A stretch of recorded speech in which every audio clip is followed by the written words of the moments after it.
ఆమెకు ఇద్దరు, ఆయనకిద్దరు. ఒక హత్య, 2 దేశాలు, 3 రాష్ట్రాల క్రైమ్ కథ ఇది. పోలీసులను ముప్పతిప్పలు పెట్టిన ఈ డాక్టర్ కిల్లర్ బ్రెయిన్ ఎంత షార్పో చూడండి. గోరఖ్పూర్ లో పేరున్న సర్జన్ డాక్టర్ ధర్మేంద్ర ప్రధాన్ సింగ్. ఈయన్ను అంతా కూడా డాక్టర్ ధర్మేంద్ర అంటారు. ఇతను విఐపి డాక్టర్. పెద్ద సిటీ నుంచి పేరున్న డాక్టర్లు సైతం ఇతని ఒపీనియన్స్ కోసం కాల్ చేస్తూ ఉంటారు. గోరఖ్పూర్ తన టాలెంట్ కి చిన్నదైనా కూడా అక్కడే నచ్చి సొంత హాస్పిటల్లో కోట్లు సంపాదిస్తూ ఎంజాయ్ చేస్తున్నాడు. ఇతనికి ఉషా అనే అందమైన భార్య ఉంది. 2 పిల్లలతో లైఫ్ హాయిగా సాగిపోతుంది. ఈ ఖరీదైన డాక్టర్ దగ్గరకు ఒక 21 ఏళ్ల అందమైన అమ్మాయి వచ్చింది. ఆమె పేరు రాఖీ శ్రీవాస్తవ అలియాస్ రాజేశ్వరి. అందరూ ఆమెను రాఖీ అంటారు. తన తల్లికి అనారోగ్యంగా ఉండడంతో 2006లో డాక్టర్ ధర్మేంద్ర దగ్గరకు వచ్చింది. ఎంత మందికి చూపించినా తగ్గలేదని షాపూర్ నుంచి దగ్గరలోని గోరఖ్పూర్ లో పేరున్న డాక్టర్ ధర్మేంద్ర దగ్గరకు తీసుకెళ్లింది. తొలి చూపులోనే డాక్టర్ ధర్మేంద్ర అందంగా హీరోయిన్ లా ఉన్న రాఖీని ఇష్టపడ్డాడు. ఒకవైపు ఆమె తల్లికి వైద్యం చేస్తూనే రాఖీతో మాటలు కలిపాడు. ఆమెను హాస్పిటల్లో జాయిన్ చేసి సర్జరీ కూడా చేశాడు.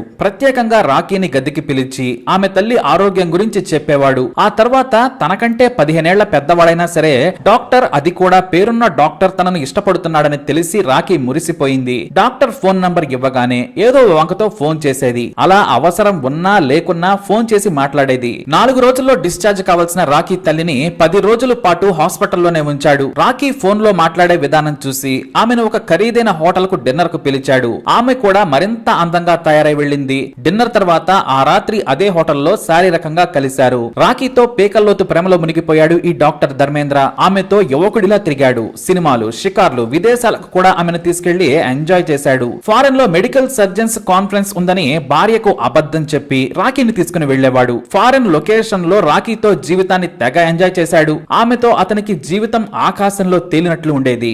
రాఖీ మాత్రం డాక్టర్ దగ్గర ఉన్న డబ్బును చూసి మురిసిపోయింది. ఆమె ఇంటికి దూరంలోనే ఒక ఖరీదైన ఇల్లును కొని ఆమెకు గిఫ్ట్ గా ఇచ్చాడు. 2006 నుంచి 2011 వరకు 5 ఏళ్లు ఇద్దరు ఎంజాయ్ చేశారు. ఇదే టైంలో తనకు కానుకగా ఇచ్చిన ఇంటి రిజిస్ట్రేషన్ తన పేరు మీదగా మార్చమని కోరింది. ఇద్దరం భార్యాభర్తలమే కదా, ఎవరి పేరు మీద ఉంటే ఏంటని చెప్పాడు డాక్టర్. నీకు ఆల్రెడీ పెళ్ళై పిల్లలున్నారు, నాకంటూ ఇల్లైనా ఉండాలి కదా అని చెప్పింది. అతను ఖాళీ సమయం చూసి మారుస్తానులే అని చెప్పాడు. అయితే రాఖీతో అక్రమ బంధం విషయాన్ని హాస్పిటల్లోని సిబ్బంది డాక్టర్ ధర్మేంద్ర భార్య ఉషకు చెప్పారు. ఎందుకంటే ఆమె బంధువులను ఆ హాస్పిటల్ కు పంపి ఛార్జీల విషయంలో భారీ డిస్కౌంట్ ఇప్పించేది రాఖీ. లెక్కల్లో తేడాలను చూసిన ఉష కొంతమందికి 75% డిస్కౌంట్ ఎందుకు ఇచ్చారని నిలదీసింది. వాళ్ళు రాఖీ మేడం తాలూకు వాళ్ళని చెప్పారు ఆసుపత్రి సిబ్బంది. దీంతో ఆమె ఎవరు అని అడగ్గా సార్ దగ్గర ఫ్రెండ్ అని చెప్పారు. డాక్టర్ ధర్మేంద్ర మీద నిఘా పెట్టి రెడ్ హ్యాండెడ్ గా అతన్ని పట్టుకుంది ఉష.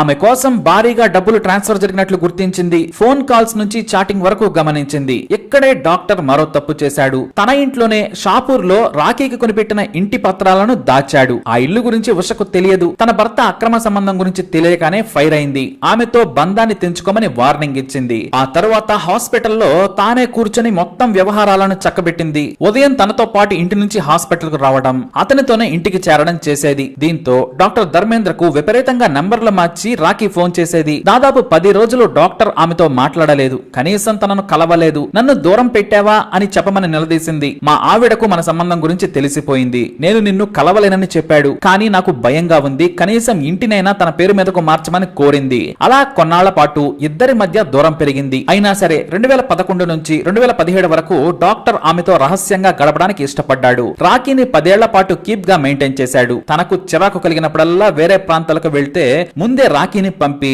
హోటల్ రూమ్ బుక్ చేసి ఆ తర్వాత తీరిగ్గా డాక్టర్ వెళ్లేవాడు. భార్య కాస్త నమ్మగానే మళ్లీ రాఖీతో తిరగటం మాత్రం తగ్గించిన వారానికైనా ఒకసారి ఖచ్చితంగా వెళ్లేవాడు. ఈ లోపు ఒక ఫంక్షన్ లో బీహార్ కు చెందిన మనీష్ సిన్హా అనే వ్యక్తి ఆమెకు పరిచయం అయ్యాడు. నెలలో డాక్టర్ 3-4 సార్లు మాత్రమే తన దగ్గరకు వస్తున్నాడని అతని మీద ప్రేమ తగ్గిపోయింది. ఈ లోపు ఈ బీహార్ లోని లోహాగర ప్రాంతానికి చెందిన యువకుడు అందగాడైన మనీష్ ను ఇష్టపడింది. స్నేహం నుంచి ఇద్దరు దగ్గరయ్యారు. అంతేకాదు షాపూర్ లో డాక్టర్ కొనిపెట్టిన ఇంట్లోనే ఇద్దరు కలిసేవారు. 15 రోజుల్లోనే రాఖీ మంచితనం, అందం చూసి ఆ యువకుడు పెళ్లి చేసుకున్నాడు. డాక్టర్ ధర్మేంద్రతో విడాకులు తీసుకోకుండానే పెళ్లి చేసుకుంది. అయితే డాక్టర్ తో పెళ్లిని ఎవ్వరికీ చెప్పుకోలేదు. కానీ మనీష్ తో పెళ్లి జరిగినట్లు తన ఇంట్లో అందరికీ చెప్పింది. మేము ప్రేమించి పెళ్లి చేసుకున్నామని, షాపూర్ లో ఉంటున్నామని చెప్పింది. వారి ఇంటికి వెళ్లి రాఖీ తల్లిదండ్రులు, సోదరుడు కూడా కలిసి ఉన్నారు. ఇక పెళ్లి తర్వాత బీహార్ కు వెళ్లి బిజినెస్ పనిలో బిజీగా ఉన్నాడు మనీష్. అప్పుడప్పుడు వచ్చి ఆమెతో కలిసి గడిపేవాడు. మా ఇంట్లో మన పెళ్లి గురించి చెప్పలేదు, ప్రేమ పెళ్లిని మా నాన్న ఇష్టపడాడు, సమయం చూసి తీసుకెళ్తానని చెప్పాడు. అందుకు రాఖీ సరేనంది. ఇక ఎప్పుడైతే మనీష్ వెళ్లిపోయాడో ఆ తర్వాత వెంటనే డాక్టర్ కు ఫోన్ చేసేది. జరిగేది. అతను తన భార్య నుంచి ఎలాగోలా తప్పించుకొని రాఖీ దగ్గరకు వచ్చేవాడు. కానీ ఇద్దరు పెళ్లాల పోరు భరించలేక నేను నీతో కలిసి ఉండలేను అని చెప్పాడు డాక్టర్. మరి నా జీవితం సంగతేంటని నిలదీసింది. నీ జీవితం నీదే, నా జీవితం నాదేనన్నాడు. నీ కోసం నా శీలాన్ని సమర్పించాను. నీకంటే ముందు కనీసం నేను వేరే మగాడిని ముట్టుకొని కూడా ముట్టుకోలేదు. మా ఇంట్లో సంబంధాలు చూసినా 6 ఏళ్లు నీతో గడిపాను. సర్వం నీకు సమర్పించాను. నాకు ఈ ఇంటిని గిఫ్ట్ గా ఇచ్చావు, కానీ పేపర్లు ఇవ్వలేదు. నా పేరు మీదకు మార్చలేదు. నన్ను మోసం చేస్తే మీడియా ముందుకు వచ్చి మొత్తం చెప్పేస్తాను. మనిద్దరం నగ్నంగా గడిపిన ఫోటోలు, వీడియోలు కూడా నా దగ్గర ఉన్నాయని బ్లాక్ మెయిల్ చేయడం మొదలుపెట్టింది. ఆమె మాటలకు డాక్టర్ ధర్మేంద్ర జీవితం కూలిపోయినట్లయింది. ఆమె కోపాన్ని చూసి తట్టుకోలేక భయపడి, నువ్వు అంత మాట అనకు, నీకు వేరే చోట ఇల్లు కొని పెడతాను. మా ఇంటి పేపర్లు నా భార్య చూసింది, నన్ను నమ్ము, కాకపోతే నీతో కలిసి ఉండలేనని చెప్పాడు. అందుకు రాఖీ ఒప్పుకుంది. కానీ ఇంతకంటే పెద్ద ఇల్లు కావాలి, దానితో పాటు బ్రతకడానికి ఏవైనా ఏర్పాట్లు చేయమని కోరింది. కొంత ఆదాయం వచ్చేలా చూడాలని డాక్టర్ ను బెదిరించడం మొదలుపెట్టింది. మరోవైపు మనీష్ తో ఎంజాయ్ చేస్తూనే డాక్టర్ నుంచి వీలైనంత డబ్బులు గుంజాలని ప్లాన్ చేసింది. ఈ సమయంలోనే మనీష్ తన భార్య రాఖీని నేపాల్లోని పొకోరా అనే హిల్ స్టేషన్ కు తీసుకెళ్లాడు. జూన్ 1 నుంచి 4 వరకు అక్కడే ఇద్దరు ఏకాంతంగా గడిపారు. బిజినెస్ పని ఉందని 4నే మనీష్ టూర్ మధ్యలో వెళ్లిపోయాడు. కానీ హోటల్ రూమ్ జూన్ 6 వరకు బుక్ చేశారు. నువ్వు వెళ్ళు, ఈ 2 రోజులు నేను ఎంజాయ్ చేసి వస్తానని మనీష్ ను పంపించేసింది రాఖీ. ఇక మనీష్ విమానం ఎక్కి ఇండియా బయలుదేరగానే డాక్టర్ ధర్మేంద్రకు ఫోన్ చేసింది. నేను నేపాల్లో ఉన్నాను, నీ భార్యతో చిరాకు పడి ఉంటావు, నీ కోసం నేను ఎదురు చూస్తున్నాను, నీకు కావాలన్నట్లుగా ఎంజాయ్ చేయొచ్చు, రావచ్చు కదా అంటూ డాక్టర్ కు రొమాంటిక్ గా ఫోన్ చేసి చెప్పింది. దీంతో ఇదే సమయమని ఇద్దరు స్నేహితులైన ప్రమోద్ కుమార్ సింగ్, దేశ్ దీపక్ నిషద్లను కూడా నేపాల్లోని పొకారాకు తీసుకెళ్లాడు. వాళ్ళిద్దరిని రాఖీ తీసుకున్న రూమ్ పక్క గదిలో ఉంచాడు డాక్టర్. జూన్ 8న పొకారాలోని కొండ ప్రాంతాలకు వెళ్లారు. సరదాగా చూద్దామని ముందస్తు ప్లాన్ తో రాఖీని హిల్ ఏరియాకు తీసుకెళ్లాడు డాక్టర్. అతను వెళ్లక ముందే ప్రమోద్ ను, దేశ్ దీపక్ ను రాఖీని చంపే స్పాట్ ను చూసి